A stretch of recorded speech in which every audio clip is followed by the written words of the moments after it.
Bien, dans une précédente vidéo, on a regardé donc la loi normale centrée réduite et en particulier sa fonction de densité et la courbe de sa fonction de densité, qui est une courbe en cloche, qui a deux propriétés fondamentales, je vous le rappelle. Elle est symétrique par rapport à l'axe des ordonnées et l'aire entre la courbe et l'axe des abscisses vaut 1.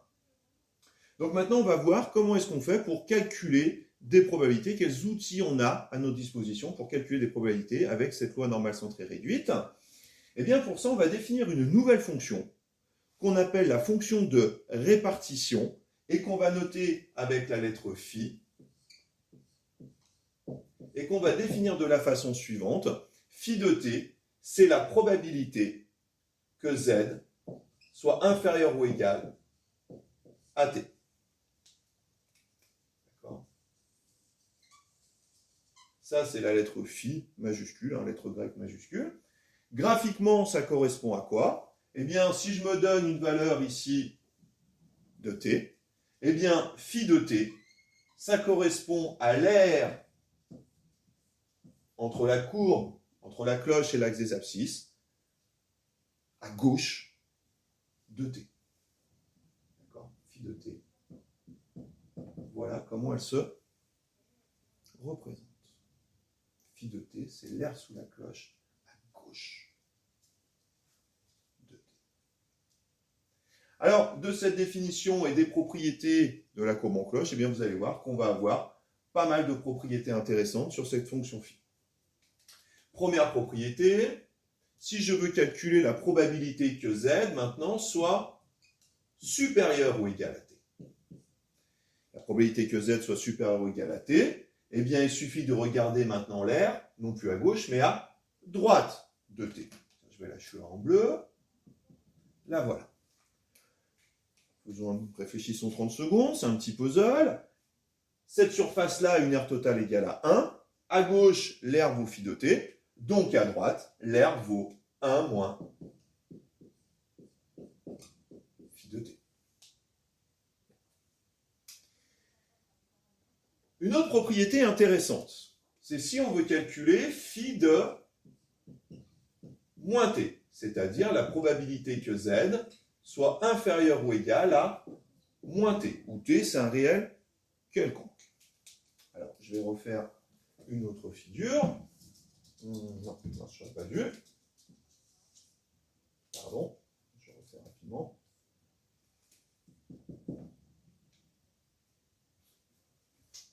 Je vais la faire ici, ma figure.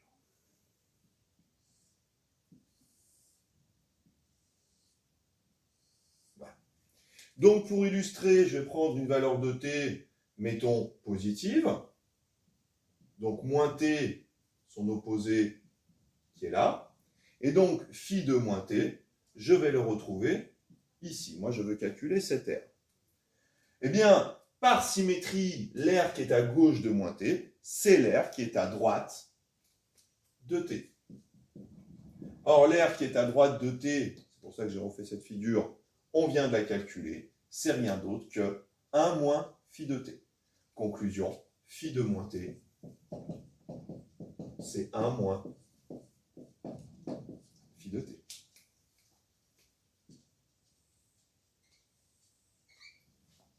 Autrement dit, si on connaît les valeurs de phi de t pour des valeurs de t positives, grâce à cette formule, on en déduit les valeurs de phi de t pour des valeurs de t qui sont négatives. Bien, alors, autre propriété intéressante de cette fonction phi, si maintenant on veut calculer la probabilité que z soit compris entre deux valeurs, t1 et t2. Alors, illustrons. Toujours, je schématise. N'hésitez pas à refaire cette courbe à chaque fois que vous avez un souci sur la loi normale, quand vous travaillez votre cours ou quand vous faites des exercices. Faites-le toujours dans un petit bout de cahier, vous dessinez la cloche et vous schématisez. Si je schématise ici, je veux l'aire entre la cloche, l'axe des abscisses, sur l'intervalle T1, T2. Donc, on va avoir, admettons, T1 ici, T2 qui est là, et nous, on veut donc l'aire de cette partie-là. D'accord ? La fonction phi, elle me permet d'obtenir des aires à gauche. Donc, regardons, déjà pour que z soit entre T1 et T2, il faut qu'il soit plus petit que T2. Autrement dit, voilà, ici en bleu, P de z inférieur ou égal à T2. C'est-à-dire phi de T2. Oui, mais si on fait ça, on en compte en trop. Qu'est-ce qu'on compte en trop? On compte en trop tout ce qui est à gauche de T1.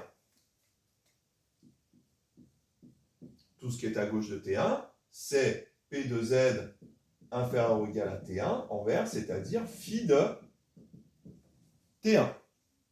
J'espère que les couleurs ressortent sur la vidéo. Au final, notre probabilité, qu'est-ce qu'elle vaut? Elle vaut phi de T2 moins phi de T1.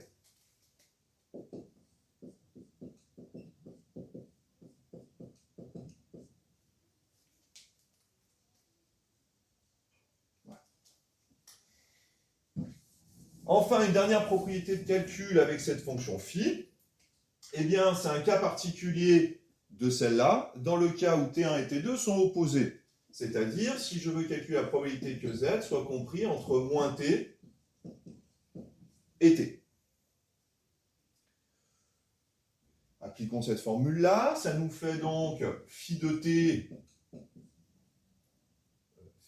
T moins phi de moins T, d'accord? Dans cette formule-là, pour T1, je prends moins T, et pour T2, je prends T. Oui, mais d'après ce qui précède ici, phi de moins T, c'est 1 moins phi de T. Conclusion, on peut remplacer ici, phi de T moins 1 moins phi de T, d'accord? Je me permets d'insister encore sur le rôle de ces parenthèses. Ça se réduit un petit peu, ça fait phi de T moins 1 plus phi de T, c'est-à-dire 2 phi de T moins 1. Je vais l'écrire là. Égal 2 phi de T moins 1.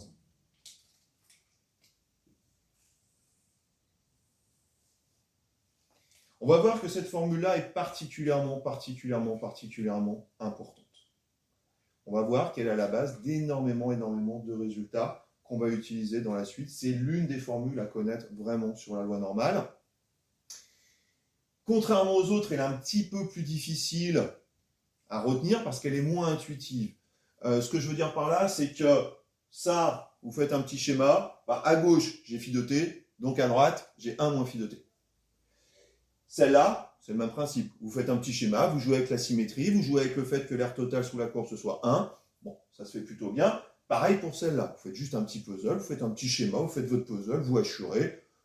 Ça se retrouve assez bien. Le problème de celle-là, effectivement, c'est que pour la retrouver, il faut faire de l'algèbre, c'est-à-dire utiliser celle-là et celle-là. D'accord?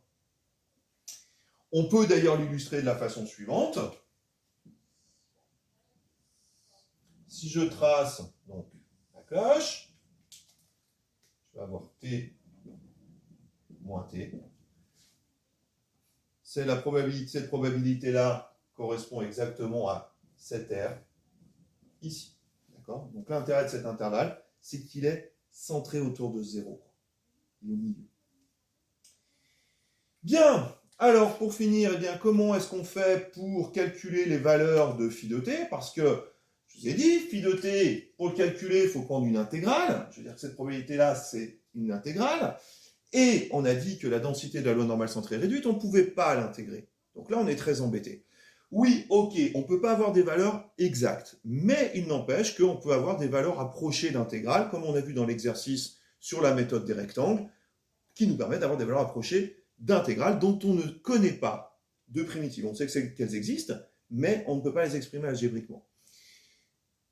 La méthode des rectangles, d'ailleurs, entre parenthèses, c'est pas la seule méthode d'approximation d'intégrales, c'est la plus simple, mais c'est pas du tout la plus efficace. Il y en a d'autres que vous verrez plus tard dans vos études.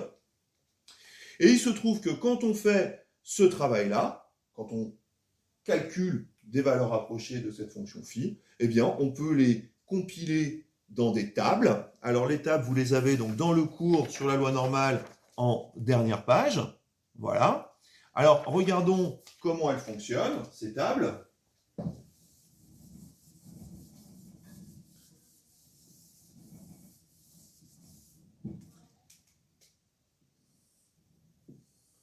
Donc on a des valeurs de t, d'accord? Sur chaque ligne, on a unité et dixième. Par exemple, imaginons que je veuille calculer phi de 2,53. Eh bien là, sur la ligne, je vais chercher 2,5. Maintenant, si je veux le 53, les 3 centièmes, ici, je vais chercher 0,03. Et dans mon tableau ici, je vais lire phi de 2,53.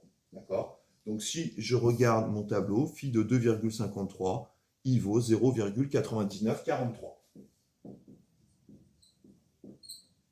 D'accord? On peut calculer les valeurs de phi de t à la calculatrice. Ces probabilités, on peut les calculer à la calculatrice. C'est quelque chose que je réserve pour la deuxième partie du cours. On apprendra à calculer à la calculatrice pour toutes les lois normales. Dans l'immédiat, je veux que vous utilisiez uniquement les tables pour calculer ces probabilités. À chaque fois que vous avez une question sur la normale centrée réduite, dans l'immédiat en tout cas, vous utilisez les tables. Ça vous aidera vraiment, croyez-moi, à comprendre comment fonctionne la loi normale centrée réduite.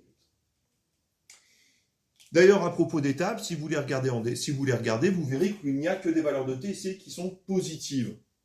Eh bien, si je veux calculer phi d'une valeur de t qui est négative, j'ai qu'à utiliser la formule phi de moins t égale 1 moins phi de t. Voilà pourquoi on n'a pas besoin de faire une table pour les nombres positifs, une table pour les nombres négatifs. Une autre remarque aussi sur ces tables, c'est que vous remarquerez que vers la fin, à 3,9, les probabilités ont l'air d'être égales à 1. Attention, elles ne sont pas égales à 1. Mais dans la mesure où c'est arrondi à 4 chiffres après à 10 moins 4, à 4 chiffres après la virgule, eh bien, il se trouve que quand vous allez loin, il ne faut pas oublier que cette fonction-là, c'est une exponentielle. Non seulement c'est une exponentielle, mais c'est une exponentielle avec du t au carré. Or, on se souvient que ces exponentielles convergent très très vite. Donc, du coup, là, elle va tendre très très très vite vers 0, ce qui fait que très rapidement, la surface qu'il va y avoir en rab à droite, là, ben, très très vite, ce sera du millionième, du milliardième, du pouillème, ce sera 3 fois rien. Mais attention, ça va bien, la fonction, la loi normale, elle est bien définie sur R tout entier, elle prend bien sa valeur sur R tout entier. Et en fait, si je voulais que phi de quelque chose soit égal à 1, ben, en fait, ce serait vraiment une limite quand t tend vers plus l'infini. Mais il se trouve que très très rapidement, en fait, on est proche de l'infini. On dit souvent qu'avec la loi normale centrée réduite, l'infini commence à 6. Bon, voilà, c'est des formules qu'on utilise. Bien, enfin, dernière chose sur cette loi normale centrée réduite, il me reste 1 minute 45 pour pouvoir mettre la vidéo, c'est qu'on peut calculer son espérance et son écart-type. Il se trouve que l'espérance de la loi normale centrée réduite, c'est 0. Elle est centrée, sa moyenne c'est 0. Et son écart-type c'est 1. On dit qu'elle est réduite. Voilà, c'est l'écart-type le plus simple qu'on puisse trouver. En espérant avoir été clair, et puis n'hésitez pas si vous avez des questions. Merci.